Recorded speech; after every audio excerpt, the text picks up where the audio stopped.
Hello my friends and welcome back. It's Wednesday. I just got back from training with my military unit. I was called up for 4 days. We were performing and rehearsing tasks that we would do when war breaks out and a little bit before, T-minus 7 days. And I'll show you here on my Instagram. You can see a few photos of it. So if you want to see in the future when I go to Ukraine or do my military training, just check out my Instagram, link in the description. See, that's a standard Estonian infantry gear that everybody gets. We have a Rehi automatic rifle from USA, 4 magazines, and the rest of the gear was brand new. Not when I was doing my conscription in the 2nd Infantry Brigade when we got a very old gear. Now we got a new one. I'm very glad. We had a good time. Befriended a lot of dudes that I've never met before since I was moved, and connected, made good teamwork, rehearsed our teamwork, and I gave a few guys my book also to read.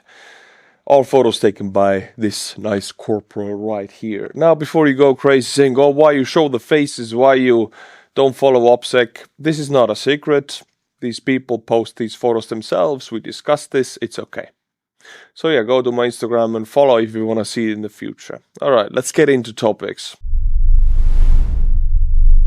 21st of October, so yesterday, Ukraine used storm shadows on Russian soil. They struck a chemical plant in Bryansk. And I want to read to you 2 paragraphs from BBC because they summarize it very well. Ukraine's military said it was imperative to target Russian facilities that played a key role in Moscow's war against Ukraine. Now, quote, the Bryansk chemical plant is a key facility of the aggressor's state's military-industrial complex. So this specific chemical plant is responsible for making parts for Russian cruise and ballistic missiles. It produces gunpowder, explosives, and rocket fuel and other components used in ammunition and missiles. So yeah, very good strike. I want to show you the location also. See, Bryansk, north from Ukraine, it's a Russian oblast, and this is a Bryansk city. A little bit northwest from the city is the chemical plant which Ukraine used with British and French storm shadows. Storm shadows continue to be a very effective and deadly weapon if they can be used, because there is a very, very limited quantity of them, but usually whatever they hit, they destroy. Not only was this chemical plant hit, but something else was hit that we haven't seen for a year. See, in 2023 and 2024, Ukraine hit Russian ammunition storages, GRAU arsenals all the time, and they destroyed pretty much most of them in the 500-kilometer span from the Ukrainian border. Why we don't see these footages anymore is because Russians have learned and they don't stockpile ammunition into massive 100,000-ton piles like they used to. But sometimes things go wrong and some information leaks. So, along with the chemical plant yesterday, Ukraine has also struck 67th GRAU arsenal in Karachev, Bryansk Oblast, which was previously struck a year ago. In 2024 also it was struck. This ammunition is usually stockpiled. You can see it, right? This is what a typical ammunition storage looks like. They have earthworks in between. They're not stacked on top of one another. I mean, Russians are not that stupid. They do have earthworks in between. They have, some of them are dug in, but still they're close enough. If you hit them with 10 to 20 drones, if you light up 10 to 20 different piles of ammunition, the secondary explosions burst the ammunition, burning ammunition away from the epicenter and light up other stockpiles. So it's still possible to make a massive kaboom with secondary explosions. So this is what happened here in Bryansk Oblast. Now let's travel to Dagestan, because there was a massive Ukrainian drone attack against Dagnefteprodukt oil refining plant. And why I want to show it to you is because we get one of these videos which shows us exactly what Ukrainian drones target. They don't target a random area in any oil refinery. They always target the same tower. the same detail.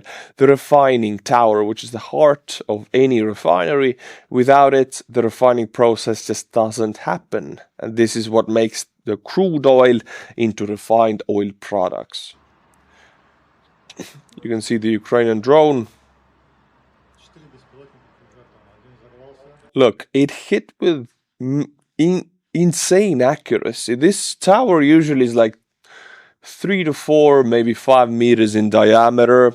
It's quite tall, but hitting something like that with a delay in your controller and control link, it's not easy, especially when Russians do try to jam or spoof these drones, and they do try to do that. So hitting with such accuracy is a very big compliment to Ukrainian long-range drones, and this hit exactly where it needed to.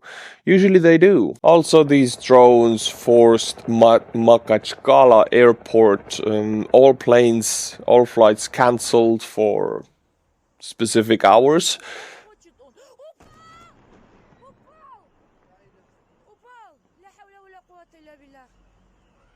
This hit again taking away a certain percentage of Russian overall oil refining capability, pushing them further into their debt crisis. We will look at that at the end of this Russian economy segment. They do have a massive debt crisis looming right now in the country.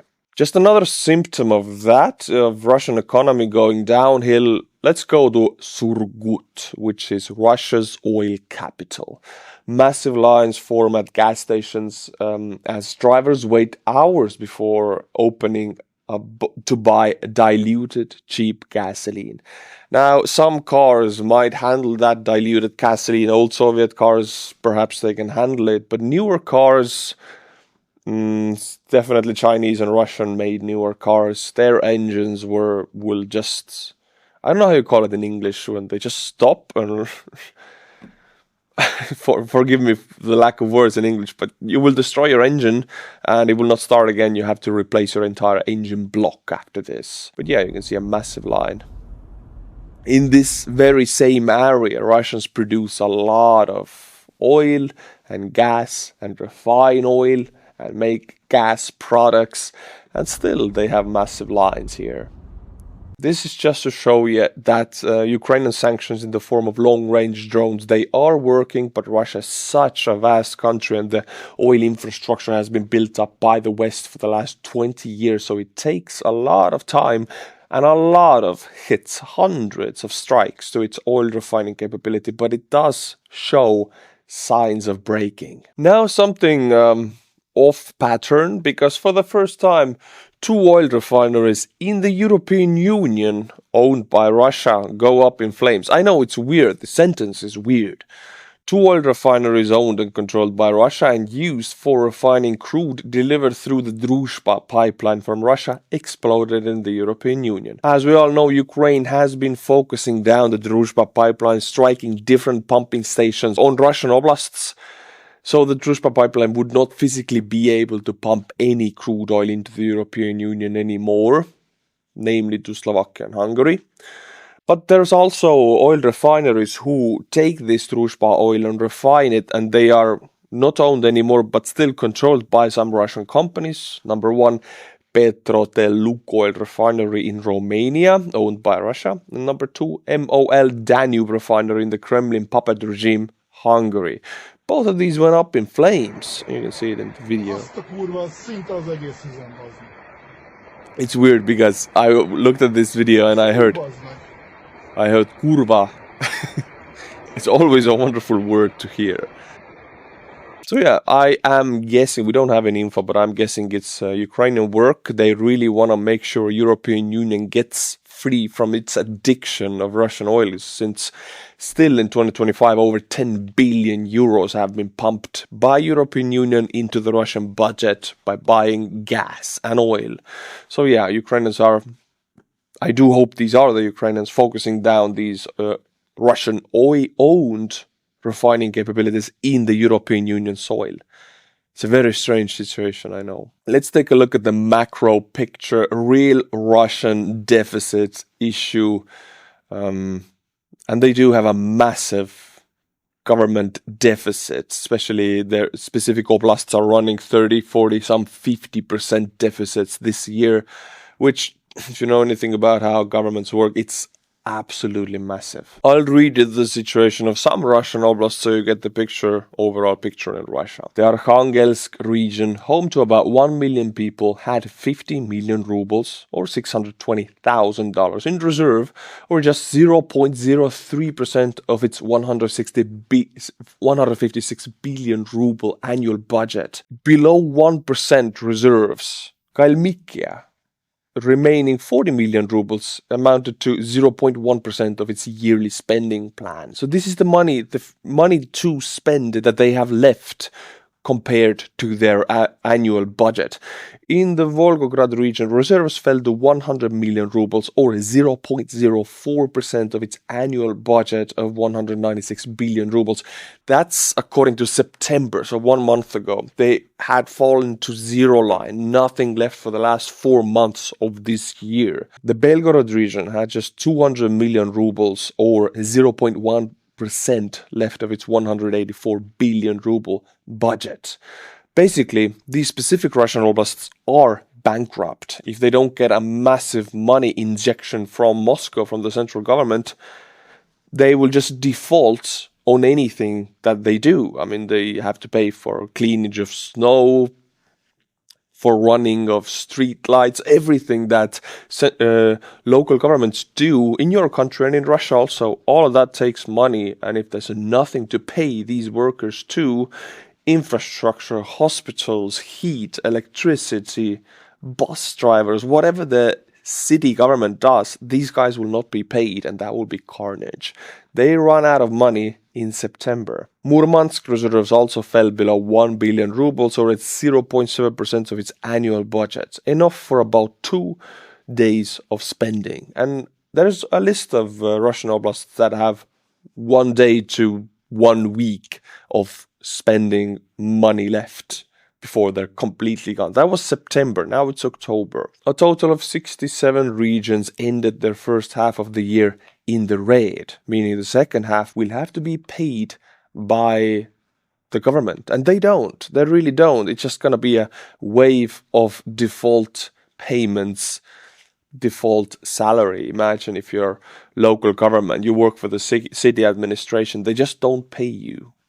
You don't get your monthly salary. That's it. There's nothing there. They cannot pay you. So yeah, I'm painting a certain picture. Russian economy is screwed. And I'm painting that's the reality. But if we go to the front line, at the frontline segment at the end of this video, quite the opposite is true. Pokrovsk and Bryansk, they're doing really bad for the Ukrainians. Russians have penetrated through into the centers of both cities. We'll look at it, but we're not there yet. Just to let you know that this situation is so contrasted. Russian economy, they're taking massive blows. And on the front line, Ukraine is taking massive blows. Okay, let's continue on the payment default of the entire Russian country. Russian country is approaching default. In September, 16.3% of the federal budget expenditures were spent on servicing domestic debt in the form of bonds. Check it out. This white line here is September 2025. Amount of expenditure, 15%, went to servicing the bonds they are giving out, and they're giving out more and more. How do Russians, you have a question. If they don't have the money to pay the salaries ever since September 2025, what do they do? Well, the central government issues bonds and more bonds. Basically, borrow from their own people. And they force companies to buy these bonds. So they force companies to borrow to the government. And with that, the interest of the bonds and the servicing of the debt goes up. Expenditure of the federal budget of the Russian Federation on servicing the public debt owned to its own people, you can see it goes up really fast. That's what any country does. Germany World War I did it. Germany World War II did it. Every country in war not doing great or needing... US did it in both world wars. Everybody does it. If you win the war, you're gonna pay your people back. If you lose the war, the country will go through a massive economic collapse. Usually how Kremlin makes money is oil and gas.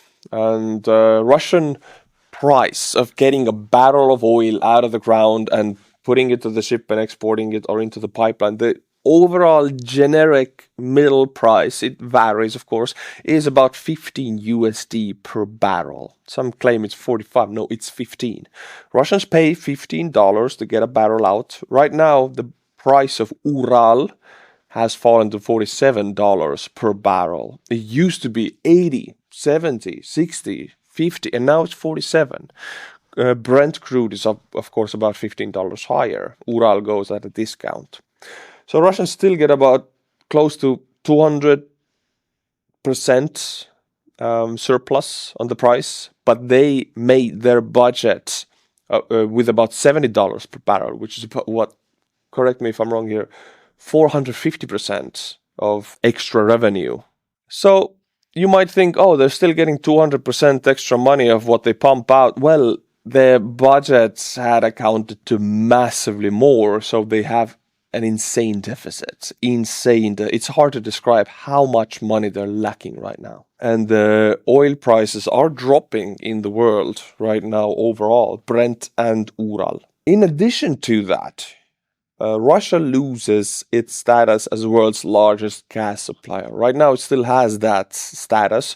Russia exports about 151 billion cubic meters of gas, and the United States 129, but that's about to change. Russia has remained the largest player in the global gas market for decades, even in 2024, about 151 billion cubic meters. In 2025, pipeline gas supplies from Russia are expected to remain roughly at last year's level, while LNG exports will decrease by 2%. At the same time, according to the US Department of Energy forecast, now it's when the US will kick its foot to Russia's arse, the country's total exports will grow to 155 billion cubic meters per year, allowing the USA to surpass Russia and take the first place in the world in gas supply volumes. Number one, US takes customers away from Russia. Number two, when US increases their production, it will lower the gas price. Of course, US gas is a lot more expensive than Russian gas, but still, it affects Russia when any country in the world increases their gas production. And finally, I agree with this, Europe needs to eliminate all gas LNG imports via Netherlands and other EU ports of Russian LNG. We do still import Russian gas and LNG, which is shameful. Now, my friends, I'm gonna butcher some Buy Me a Coffee monthly members. These are the heroes of this channel, and I haven't done it for about a week because we haven't had that many new members. But now that I have 4 for you, I'm gonna make your ears bleed. Robert Thomas, Randi Kood, Ole Jon Bjorkum. Every time you go and you come back, welcome back. Göran Vasbäck. I'm glad your language has Ö and A, with the dots. I don't know, Turkey, Hungarian, Estonians have this. Where are you from, Göran Vasbäck? Glad to see familiar letters. I will also read you a good comment from a previous video. I was talking in the previous video about Russian naval infantry, their history, and how they have been grinded up in Ukraine. And Biterok said this: the Russian naval infantry has always been meat. In World War II, many thousands of unemployed sailors, those without ships, were drafted in and formed scratch naval battalions that were 100% expendable, while the proper Navy infantry battalions were held in reserve and used in a few key battles, like you said. They do have good press agents. Right, like any Russian elite units, the Saintniks or the naval infantry, they have wonderful press, wonderful videos of these guys breaking bricks with their heads and making backflips and doing mockery knife fights. But their assault list history, battles history in the past has not been so good. And now Ukraine has showed that these guys are just used as regular infantry that advances like any other infantry under fire, not doing what they were trained and intended to do.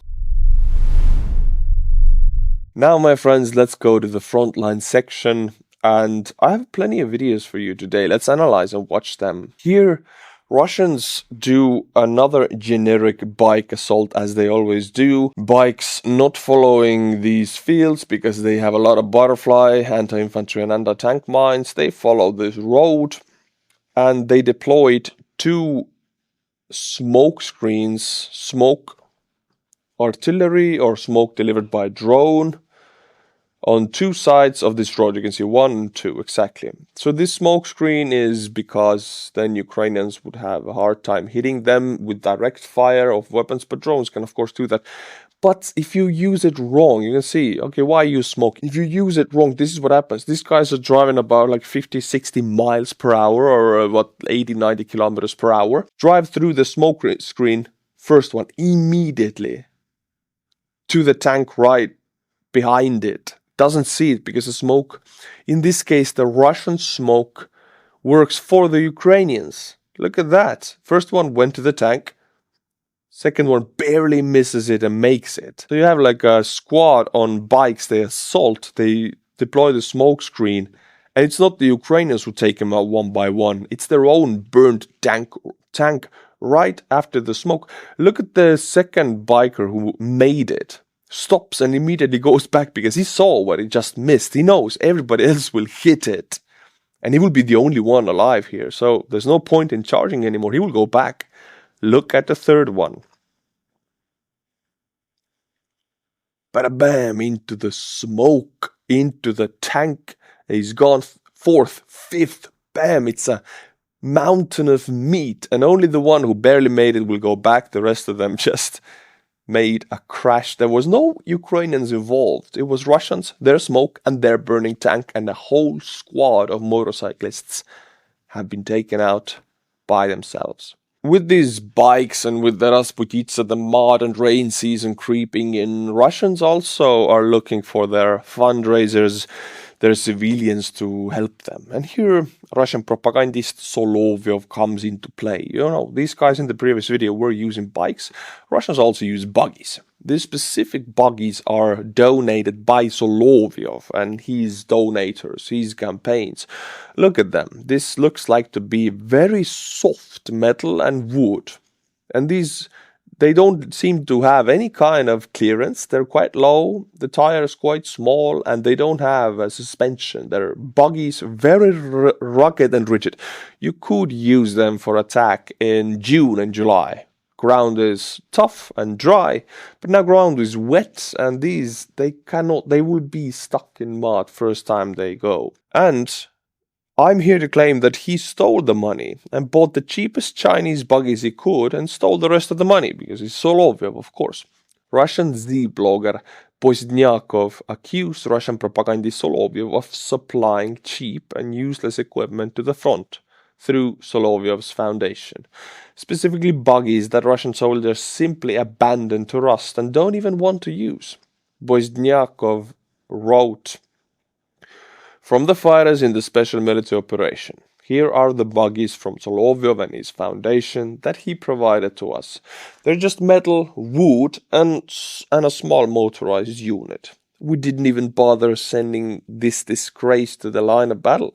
They're just rotting and rusting idly in the rear. This shites will get stuck in the first bottle it hits, and their speed is extremely low. All FPV drones will be yours." Solovyov just filmed flashy videos with this junk for the report. And yes, I would say the price in Russia for one of these, in China, Russia don't matter, the price very cheap. Look at the steering system or technology, if you can call it that.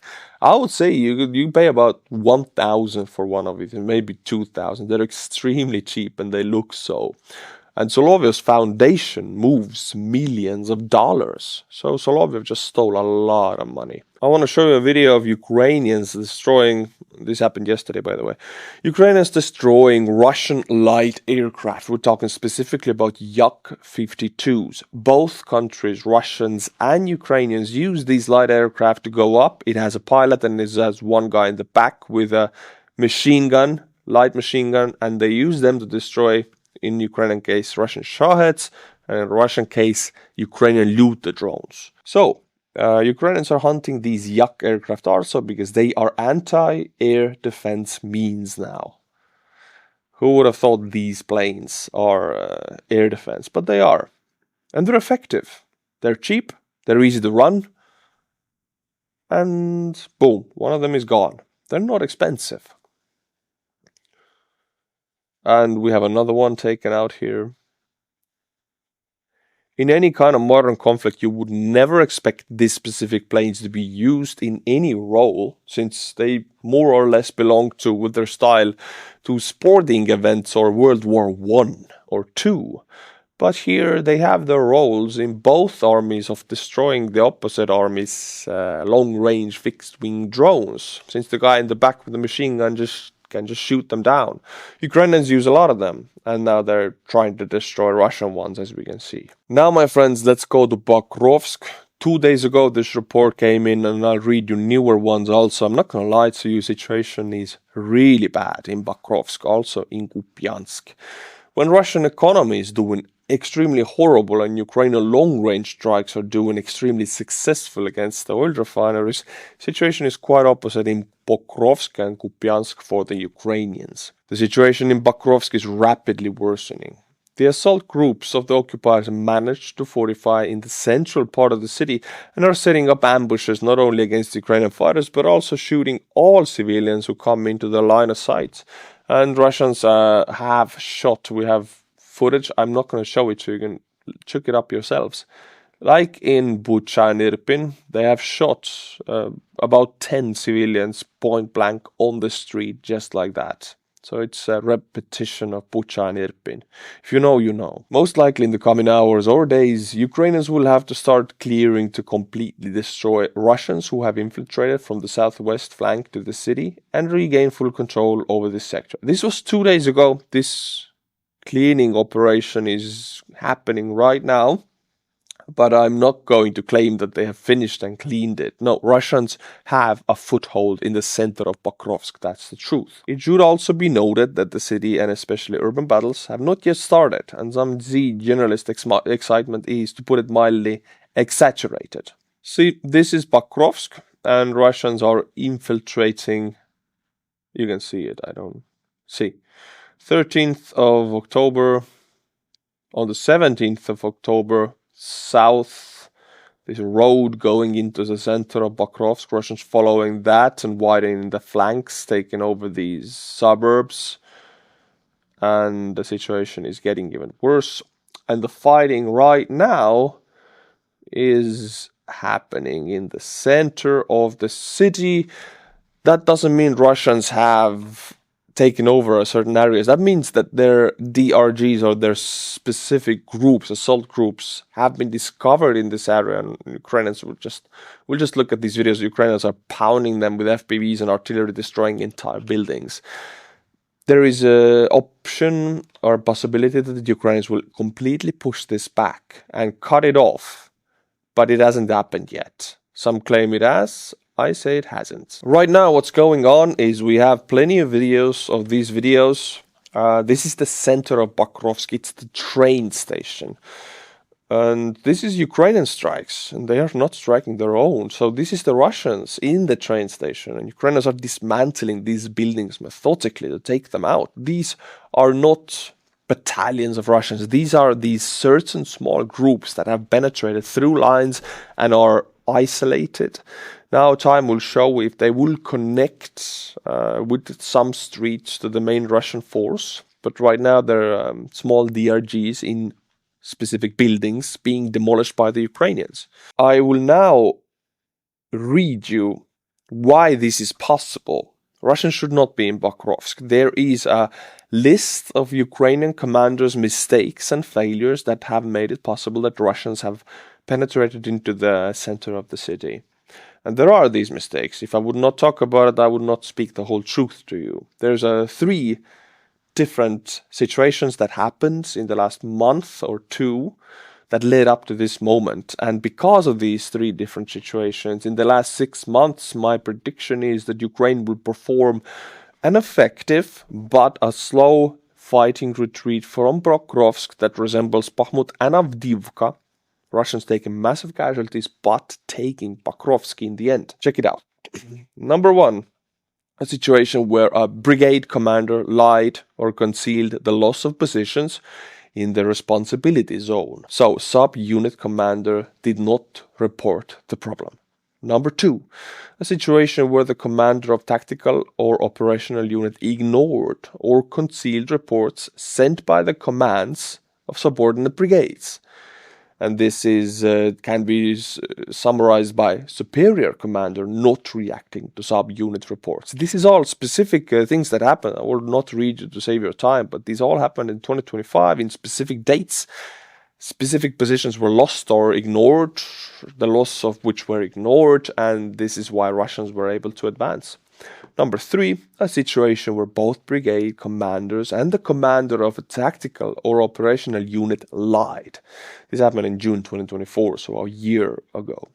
So this can be summarized by both inferior and superior commanders lied, basically an escalation of case A to protect certain officers and their reputation. There is an issue about that. There is a commanding officers issue in the Ukrainian army of political orders coming down without taking into account the situation on the ground. The same issue is with the Russians, but many times bigger, but it does exist with the Ukrainians, and it immediately converts into massive losses and positions held that should not be held, or positions lost that should not be lost.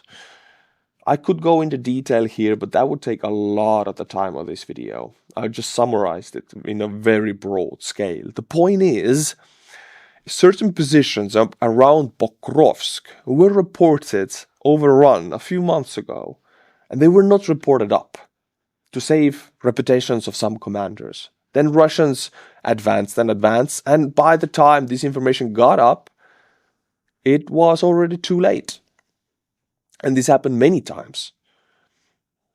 The overlying issue is that the information is not reaching the commanding officers at the top at the right time, or it reaches them diluted, or it's a lie. They warp the situation.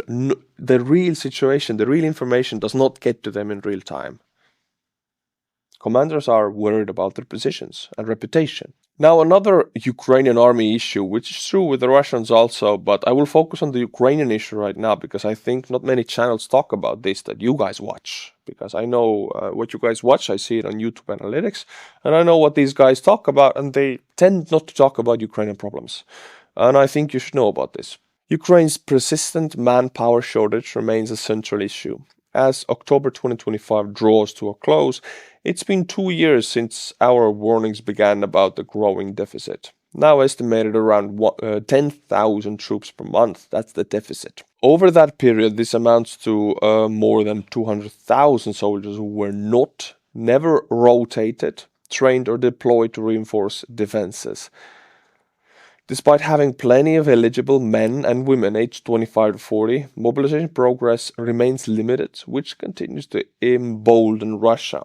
Every month of delay deepens the shortfall visible across the front, where Ukrainian units struggle to replenish their ranks. There are units on the front who have been there for 2 years without any rotation. Their mental stability and fighting capability are like 30%. If you know anything about that stuff, then knowing a specific time for a soldier on a front, and if you cross that time, the fighting capability degrades really fast. A tired soldier, a hungry soldier, demoralized soldier fights immensely worse than a motivated, fed and trained soldier. There's a massive difference, and there's a manpower shortage. So the situation in any Ukrainian defensive lines is pretty bad. Now, that being said, Russians know this, and they do also get these political orders. They also get orders that they don't take into account the real situation on the front. Let's go to Zaporizhia and Dnipropetrovsk, where Russians have been advancing quite actively in the past month. I'll just show it to you. It's a really troubled area for the Ukrainians. Let me just guide your attention to this area right here. I'll go back in time, check it out.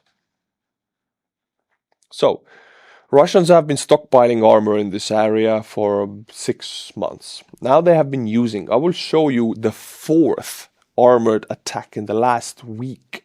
I want to analyze it because we don't see armored attacks so much anymore because Russians have an issue with armor, but if they stockpile it, they can still use it. So they know these issues about Ukrainian manpower shortage, yada yada. They have an order from up above. Now you use the armor, you go. We have information that Ukrainian defenses are falling, go. Well, that's half truth. The Russians, this specific one was 26 armored vehicles. Let's analyze it. 1 minute. So we have 2 PTRs right here unloading both 1.5 squads, about 15 troops on top and inside. They all get out. The first one wants to get off. The exfil already slams into the back one, which signals to us that this first PTR commander does not have situational awareness at all. He does not know where his own troops are or where's the second BTR. Now it turns around, go back. He panics. It's a full panic. Second BTR does the same. I don't see that, but I'm guessing he drives over some of his own men. I think so. Okay, he exfils also. Now here is 3 soldiers who gather up in a bunch and a shell hits them. The rest of the soldiers want to reach this building, but 2 of them were laying here, so they carry them now again together to this building. One of the BTRs destroyed by a drone. Second BTR destroyed by a drone. Now Ukrainian tank enters the scene. Look at that. And he shoots up those 2 buildings where the rest of the survivors were. He puts all of their ammunition into these buildings, therefore destroying majority of these armored vehicles. We don't see the destruction of the rest of them, but it's been reported. And this entire attacking force destroyed. That's the 4th one this week. So yeah, Ukrainians have massive manpower issues, but Russians have blind orders to take certain areas without taking into account at all what is against them. So they just push armored vehicles now again like they did in 2023, and the result is the same. I just want to give you the mistakes of both sides unfiltered, so you know. This has been it, my friends. I will be back for you with Russian economy, the front lines, perhaps some international news on Friday. By the way, about half of you are not subscribed, so do that now to be notified when I upload on Friday. Press the subscribe button. Until then, my friends, Slava Ukraini, and bye-bye.